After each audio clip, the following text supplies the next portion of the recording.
I will draw a chassis of the automobile.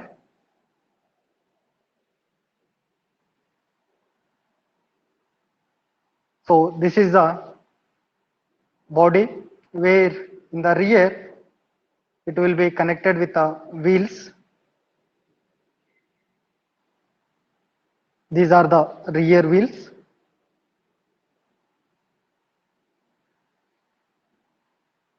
And in the front wheel, if you take the right turning, the wheel it will be formed.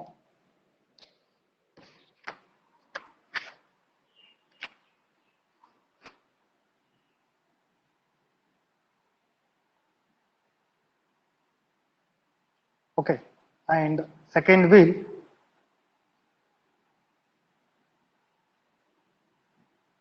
you can say these are the wheels or tires also you can say. Okay, and this will be your front axle, and this one it will be rear axle. Okay, and so these wheels are pivoted. So here it will be pivoted, means there will be like a hook joint where it will be pivoted, so that when it takes the turning, it can make easily movement in this pivot. So we can say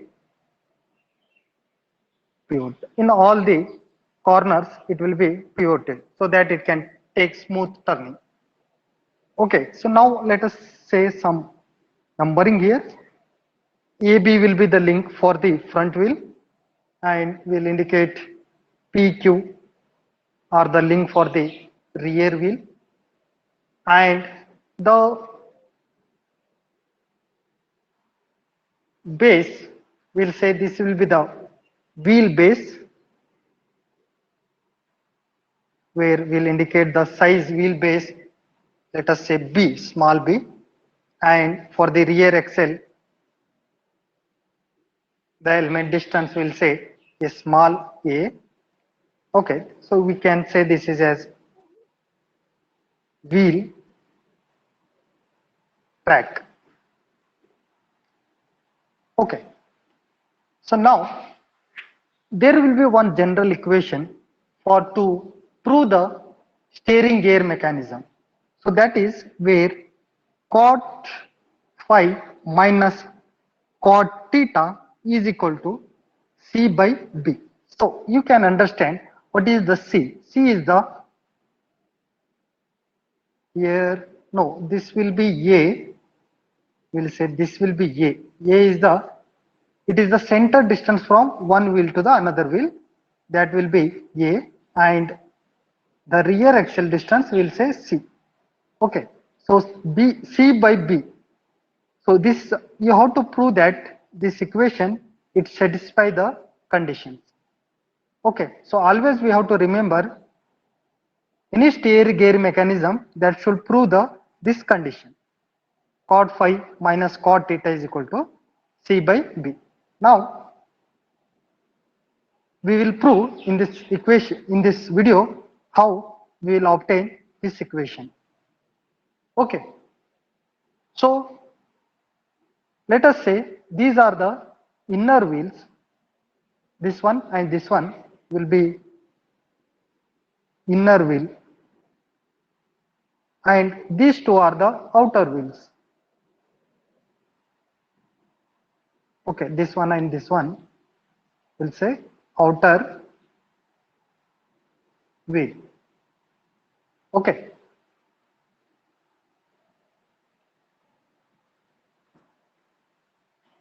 now draw a straight line along this axis where you have the real axis. Just draw one straight line, extension line. Okay, so after that, from the inner wheel, draw the straight line axis through the inner wheel,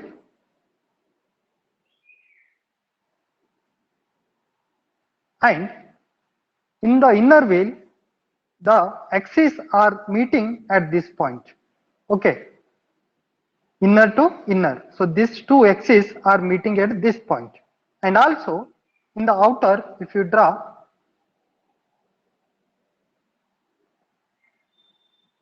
the axis is straight line.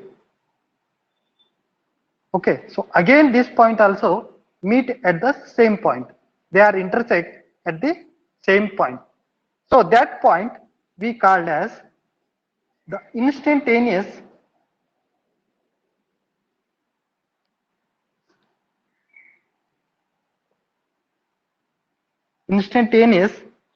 center point. Okay, that we will represent with I.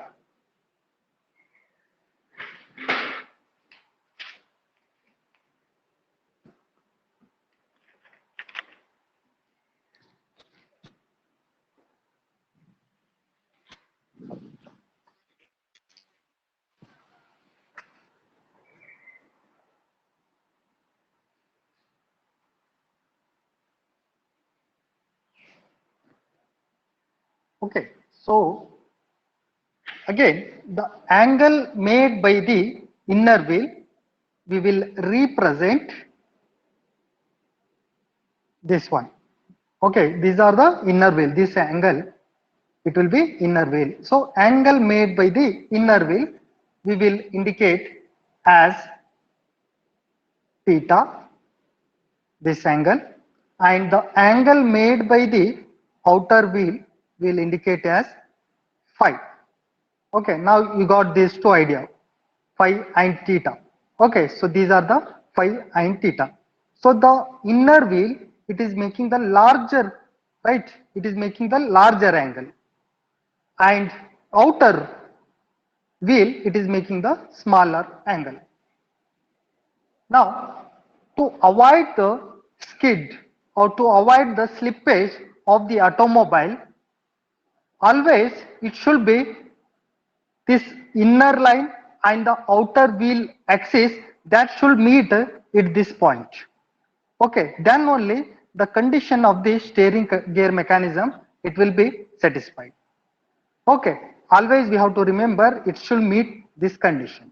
Whenever you are designing for the any steering gear mechanism, it may be in the SAE or go-kart, so you have to make this calculation so that the theoretical expectation it will meet for the steering gear mechanism. Otherwise, your vehicle, it will get be skidding, or it may get wearing in the tires, or different problems, mechanical problems it may appear, right? So always you have to remember it should meet at this point. Okay, so after that,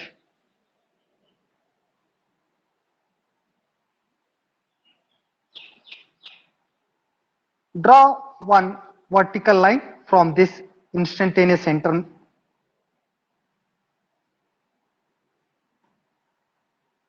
like this, and the same pivot line again you can extend. So at this point, when these two are meet at this point, so let us say that point will be J now.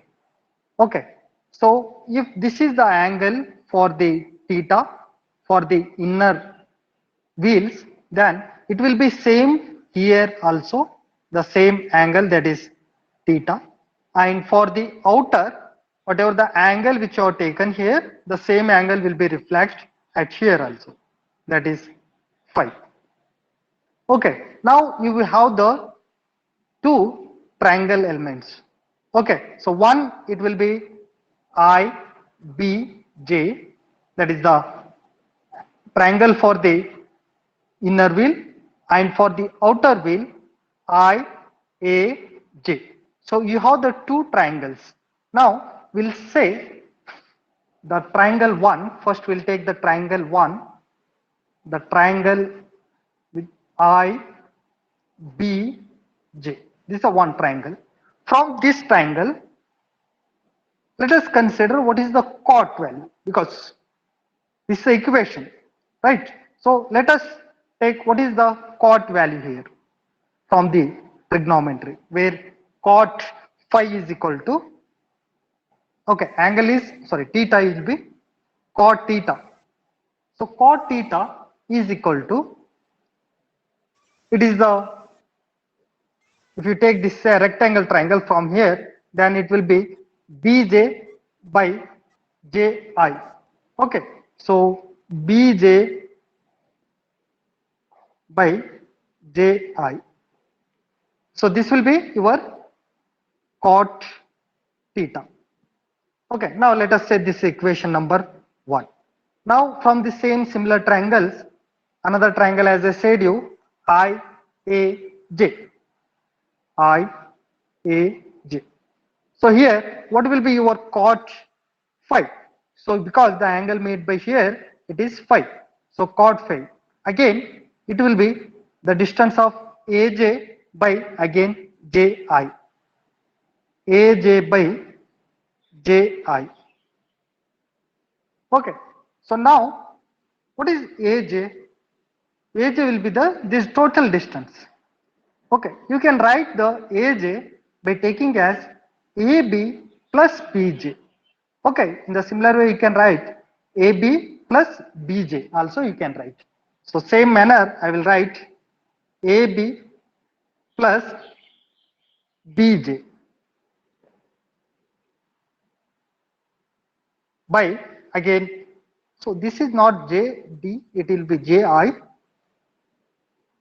right? Same AJ by JI. Again for cot theta also it is BJ by JI. So JI it will be same for both the angle. Now again JI you can write. So this is your solid equation now. So here in this, you can split this is the one equation and this will be the another equation. Okay, you can split there. So how you can write there? AB by JI, again it is D here, JI plus BJ by JI. So you can write like this. Now, what is AB by JI? So you can write AB by JI, that we'll see later, plus what is BJ by JI? So BJ by JI we got as cot theta. So we'll write cot theta from the equation 1. Okay, now we'll see what is AB. What is the link AB? So the link AB, so this is the front wheel link where that is equal to rear wheel also. What is the distance of the rear wheel? That we have mentioned with a SME. Okay, so C is the distance which you have considered by JI. So JI. So this JI, it is parallel to the this link. So that link distance it is taken as B. Okay. So C by B. You can see C by B we have obtained here. Now plus, so this one we have written as a C by B plus cot theta. So is equal to what? In the left side we can have cot phi. So now we can write where cot phi minus theta is equal to C by B. Yes. So we have proved that from this condition, this equation it will be satisfied. Okay. So this is the condition. Okay. This is the condition of the steering gear mechanism. So now there are two types of steering gear mechanism. In general, there are two types of steering gear mechanism. So one, it will be, first one, it will be Davis steering gear mechanism.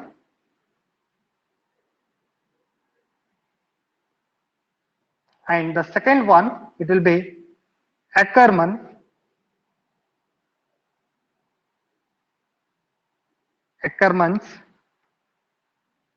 steering gear mechanism. So I am not telling about what are the types of steering gear. Okay, so in the types of steering gear, you can say there will be one left hand steering gear, another it will be right hand steering gear. But in India we will prefer the right hand steering gear. If you go to export, then it will be in the left hand steering gear. Okay, but we are talking about the mechanism. Okay, so you might seen in many of the vehicles, suppose if you take the tractor, so maximum the steering gear mechanism it will be having at the outside, or sorry, inside the automobile. Okay, like here there are some connectivities there, pivoted pins are there. So when you take the steering, these are connected with this. Okay, so if you take the steering in the right side, so this will make the movement, and this link it will make slides to the wheel, right? So that will happen in the mechanism. So there will be steering like this. Okay, so this is inside the chassis. But you might also see in some cases where the mechanism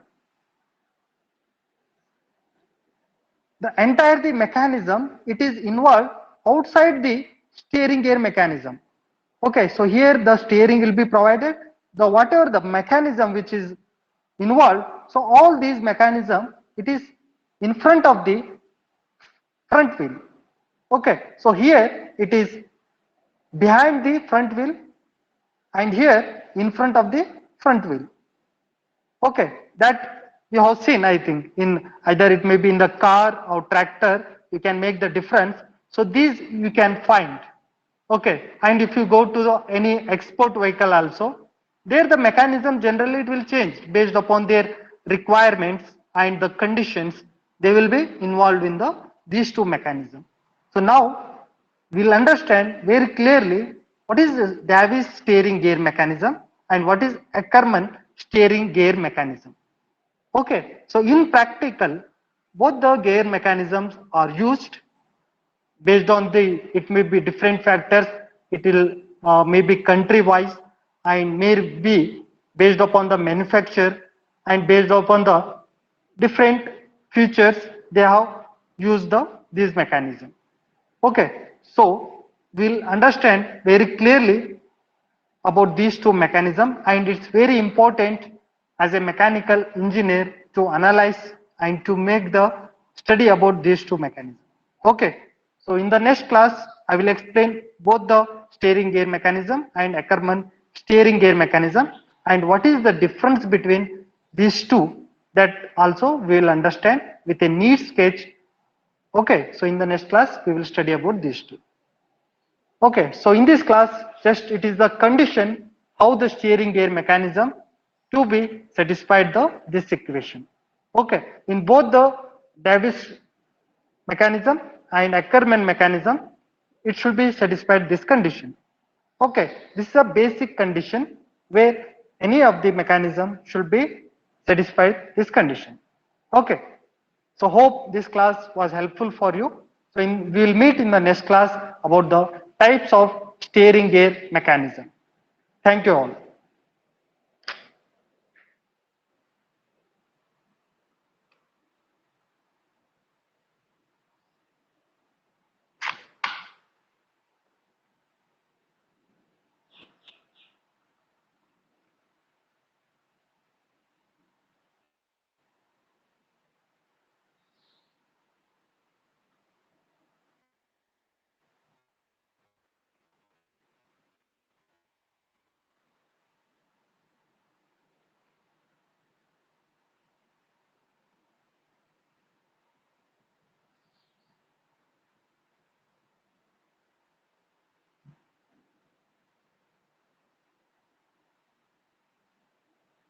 Yes, you can leave now. Your attendance are considered.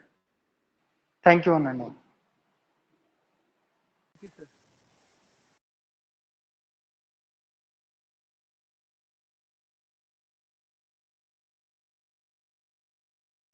Yeah, Vinit.